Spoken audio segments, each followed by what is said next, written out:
Students کے ساتھ faculty کے ساتھ جو ہے وہ خطاب کا موقع حاصل ہوا مجھے. تمام معزز مہمانان جو اسٹیج پہ موجود ہیں، آپ تمام حضرات کو دل کے اتھا کریں سے خوش آمدید کی. مجھے خوشی اس بات کی ہے کہ آج جو ہے وہ میں مخاطب ہوں اسٹوڈنٹس کے ساتھ. دیکھیں 2-4 منٹ میں نے گفتگو کرنی ہے، آپ سب بچوں نے دھیان میری طرف رکھنا ہے اور بھول جائیں آپ کے ساتھ کون بیٹھا ہوا ہے. 2-4 منٹ ذرا فوکس ہو کے میری گفتگو سنیے گا. دیکھیں اکثر میں بھی یہ بیٹھ کے سوچتا ہوں اور تمام احباب جو جن سے ملاقات ہوتی ہے وہ اکثر یہ بات کرتے ہیں کہ ایک وقت آتا ہے کہ انسان اپنی زندگی میں یہ سوچنا شروع کر دیتا ہے کہ مجھے اس دنیا میں خدا نے کیوں بھیجا تھا. آپ اگر یہاں پر بیٹھے ہیں، ہم یہاں پر بیٹھے ہیں، دنیا میں روزمرہ کے کام ہو رہے ہیں، ہر انسان اپنی زندگی گزار رہا ہے، تو اس کے پیچھے کوئی نہ کوئی مقصد ہوگا. خدا تعالیٰ نے کائنات بنائی ہے، دنیا خلق کی ہے، مخلوقات بنائی ہیں، تو کوئی نہ کوئی پیچھے وجہ ہوگی. تمام چیزوں کو کھوجتے کھوجتے کچھ ایسی چیزیں ہیں جو انسان کے ابھی تک شعور میں وہ داخل بھی نہیں ہو سکی، لیکن ایک چیز واضح ہے کہ انسان کا جو زندگی کا مقصد ہے وہ ایک ہی ہے، وہ ہے اللہ کو راضی کرنا. انسان سے خطا ہوئی، اس کو دنیا میں بھیج دیا گیا، اب اس نے اللہ کو راضی کرنا ہے، اور راضی کس طریقے سے کرنا ہے اس کا طریقہ کار بھی خدا نے بالکل واضح کر دیا. قرآن پاک کے اندر اللہ سائی نے بڑی وضاحت کے ساتھ تمام احکامات، عبادات جو بھی ہمارے اوپر حدود و قیود ہیں وہ ساری ہمارے اوپر واضح کر دی. تو ہمیں دیکھنا ہم اللہ کو راضی کریں گے تو راضی کیسے کریں گے. دیکھیں یاد رکھیں، بڑی آسان سے میں ڈیفینیشن کرتا ہوں، جو اللہ تعالیٰ کی بھیجی بھی ہمارے اوپر کتاب ہے نا قرآن پاک، اس کے اندر تمام زندگی گزارنے کے اصول موجود ہیں. وہ دراصل کوڈ آف کنڈکٹ ہے اچھی لائف گزارنے کا.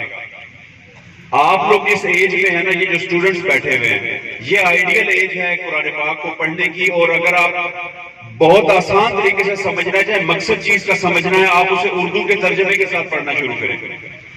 کل کو اگر آپ اپنی انگریزی زبان بھی بہتر کرنا چاہیں تو انگلش ٹرانسلیشن میں پڑھنا شروع کریں گے، روحانی طور پہ بھی برکت پڑے گی اور لینگویج بھی امپروو ہوگی. جہاں بھی اللہ نے قرآن کے اندر عبادات کا بتایا ہے، حدود و قیود بتائی ہیں، اچھائی برائی ساری چیزوں کی وضاحت کی ہے، وہاں پہ ایک بڑا اہم چیپٹر ہے، وہ ہے جہاد کا چیپٹر.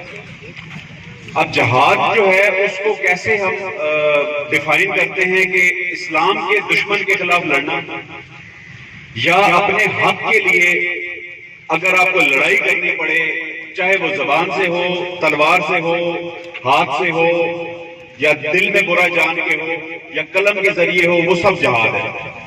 تو جہاد جب کوئی انسان کر رہا ہوتا ہے حق کی راہ میں، جب اسے موت واقع ہوتی ہے تو وہ شہادت کا رتبہ ہوتا ہے. امام جعفر صادق کے شاگرد تھے جابر بن حیان. میں پہلے بھی ایک دفعہ یہ واقعہ یہاں کوٹ کر چکا ہوں، میں دوبارہ کرتا چلوں. جابر بن حیان نے ایک دفعہ پوچھا امام سے کہ مولا زندگی کیا ہے؟ تو انہوں نے کہا کہ زندگی جابر دراصل موت ہے. دوبارہ انہوں نے پوچھا کہ پھر موت کیا ہے؟ تو انہوں نے کہا کہ موت دراصل زندگی ہے. جب انہوں نے وضاحت طلب کی تو بڑی خوبصورت طریقے سے انہوں نے وضاحت کی.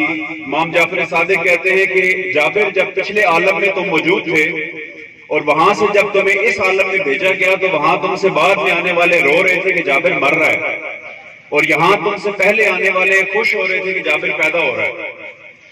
اور جب یہاں سے تم اگلے عالم میں بھیج دیے جاؤ گے، یعنی منتقل ہو جاؤ گے، یا ہم ظاہری طور پہ موت کا عالم کہتے ہیں، یہ موت واقع ہوتی ہے.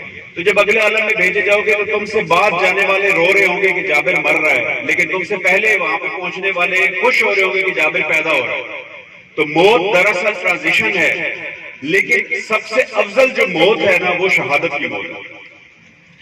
قرآن پاک میں اللہ صحیح نے کہا ہے کہ شہید جو ہے وہ دراصل زندہ ہے، جس طرح بیدرہ صاحب بھی وضاحت کر رہے تھے، اور اس کو رزق خدا کی ذات غیب سے دیتی ہے. لیکن ساتھ میں یہ بھی کہا ہے کہ تم لوگ اس چیز کو نہیں دیکھ سکتے، بے شک ہماری آنکھوں کے اوپر بہت سارے پردے ہیں. آخر میں یہ بات ایک عہد کے ساتھ کہ آپ ابھی جس لائف کے حصے میں ہیں، کل کو آپ ہی میں سے کچھ فوجی بنیں گے، کچھ ڈاکٹرز بنیں گے، کوئی انجینئرز بنیں گے، استاد بنیں گے. آپ ہی لوگ قوم کا مستقبل ہے. جس بھی شعبے میں آپ جائیں، ضروری نہیں ہے، ایک بات یاد رکھیے گا کہ صرف میرے سینے پہ میڈل ہوگا یا میں وردی پہنوں گا تبھی میں شہید ہوں گا۔ شہادت اس چیز کی صرف وہ مینڈیٹری نہیں ہے کہ صرف فوجی ہوگا تو وہ شہید ہوگا۔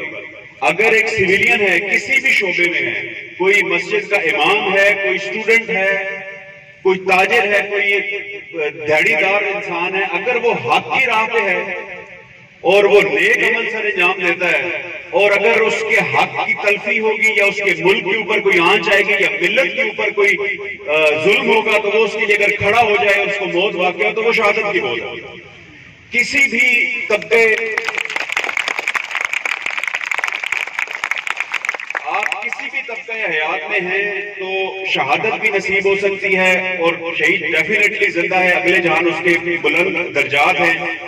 تو میں پہلی بات کو آخر میں دوبارہ کرتے ہوئے آپ سے اجازت چاہوں گا کہ جو مرضی بنو، کل ڈاکٹر بنو، انجینئر بنو، کچھ بھی بنو، سب سے پہلے ایک اچھے انسان بنو، اچھے مسلمان بنو، اور اسی طریقے سے ہی خدا نے ہم سے راضی ہونا ہے، اور ہمارا مقصد ہی زندگی کا یہ ہے کہ خدا کو راضی کریں۔ آخر میں جناب عطرت صاحب اور ہمارے درمیان جو ظاہری آنکھوں سے ہمیں نظر نہیں آ رہا، ہمارے پاس ان کی تصویر ہی ہے، کیپٹن حسیب شہید، میرا یقین ہے کہ وہ بھی یہاں پہ موجود ہیں، ہمارے ساتھ یہاں پہ بیٹھے ہوئے، ہماری گفتگو بھی سن رہے ہیں۔ میں چاہوں گا کہ ایک دفعہ ہم سب کھڑے ہو کر کیپٹن حسیب شہید اور ان کے بھائی عطرت صاحب کو ایک سیلیوٹ کریں، ان کی خدمات کے لیے جو انہوں نے ہماری بقا کے لیے، ہمارے ملک کے لیے قربانی دی ہے، ان کی وجہ سے آج ہم لوگ سکون کا سانس لے رہے ہیں۔ میں چاہوں گا کہ آپ سب کھڑے ہوں، اور جس بچے نے وہ بلی نغمہ پڑھا تھا ذرا ایک منٹ کے لیے وہ آئے اور ایک مصرع جس کا پڑھے تو ہم ان کو سیلیوٹ کریں گے خاموشی کے ساتھ۔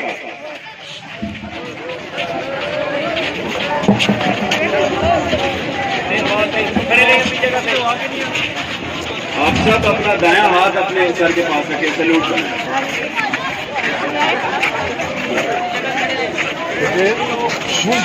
میرے وطن یہ عقیدتیں اور پیار تجھ پہ نثار کر دوں، میرے وطن یہ عقیدتیں اور پیار تجھ پہ نثار کر دوں، محبتوں کے یہ سلسلے بے شمار تجھ پہ نثار کر دوں، محبتوں کے یہ سلسلے